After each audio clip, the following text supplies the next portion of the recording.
صاحب کیا اپنے اکابر اپنے پیر و مرشد پر کیا اعتماد یہ ہونا چاہیے۔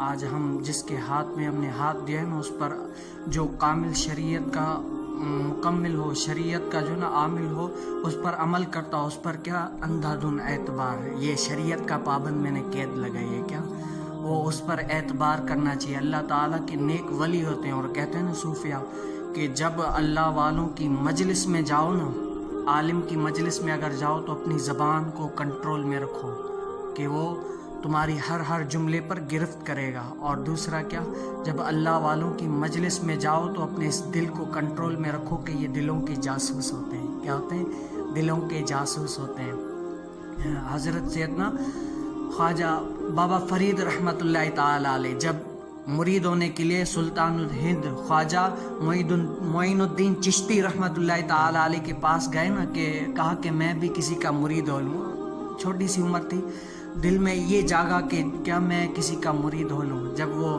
پتہ ملا کہ جو ہے نا خواجہ سلطان الہند معین الدین چشتی رحمۃ اللہ تعالی علیہ کا بڑے بزرگ ہیں، ان کے جا کر کیا ہو جائے، ان کی مرید بن جائے، یہ ہو جائے، تو یہاں سے سفر کرتے ہوئے جاتے ہیں تو کیا سلطان الہند خواجہ معین الدین چشتی رحمۃ اللہ تعالی علیہ کیا ایک سوکھے ہوئے درخت پر ٹیک لگا کر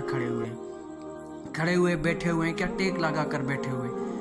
تو جب بابا فرید رحمۃ اللہ تعالی علیہ نے دیکھا نا تو دل میں وسوسہ آیا، یہ کون سا پیر ہے ایسا سوکھے ہوئے درخت کے پاس بیٹھا ہوا یہ وہ۔ تو کیا حضرت نے ان کے دل کے اس کو پکڑ لیا، اور سلطان الہند خواجہ معین الدین چشتی رحمۃ اللہ تعالی علیہ کیا کرتے ہیں، اس سوکھے ہوئے درخت کو ایسے دیکھتے ہیں، اب دیکھیں میری طرف ایسے دیکھتے ہیں، اور دیکھتے ہیں تو وہ کیا اس سوکھے ہوئے درخت پر ٹہنیاں نکل آ جاتی ہیں، وہ سر سب شاداب ہو جاتا ہے۔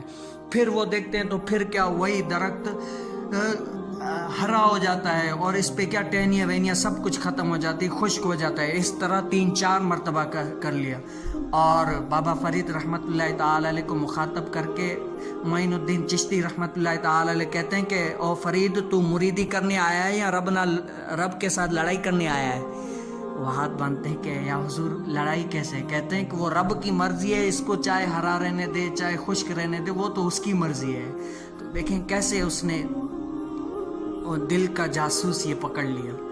اپنے اکابر کے پاس جائیں نا تو ادب احترام کے ساتھ جائیں، کہ یہ دلوں کے جاسوس ہوتے ہیں، جو دل میں ہماری بات کھٹکتی ہے نا، وہ ایسی جگہ پر ہوتے ہیں کہ اللہ تبارک و تعالیٰ نے ان کو ایسی قوت دے دی ہے کہ وہ صرف دلوں کے حال کیا دیکھ کر تمہیں بتا دیتے ہیں کہ تمہارے حال کیا چل رہے ہیں۔ یہ اللہ والے ایسے ہی نہیں ہے، یہ اللہ تعالیٰ کی بارگاہ میں مقبول شدہ ہوتے ہیں، اللہ تبارک و تعالیٰ کی بارگاہ میں مقبول ہوتے ہیں۔ تو سوچ سمجھ کر دل میں جو بھی لائے نا، سوچ سمجھ کر لائے کہ مجھے کب کیا کس وقت کس کو کیا کہنا ہے، یہ اور کیا سوچنا ہے۔ اللہ تعالیٰ کے ولی جو ہے نا بڑے دل کے جاسوس ہوتے ہیں۔